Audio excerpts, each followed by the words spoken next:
নদিয়ার দিকে নজর রাখি। নদিয়ার চাপড়ায় গ্রামীণ হাসপাতালের নতুন বিল্ডিং এর উদ্বোধন। বেডের সংখ্যা 30 থেকে বেড়ে হলো 90।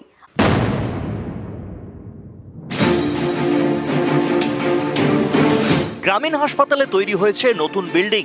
এখানে রয়েছে 60টি বেড। নতুন ভবনের উদ্বোধন করেন কৃষ্ণনগরের সাংসদ মহুয়া মিত্র।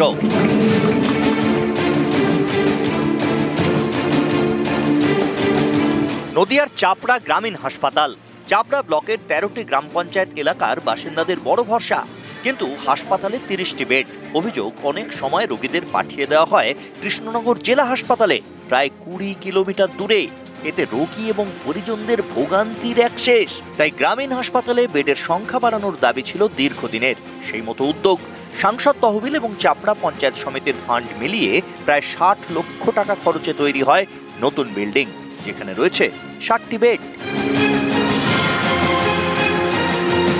শক্তিনগর যেতে হতো আমাদের, বেডের সমস্যা হতে বলে।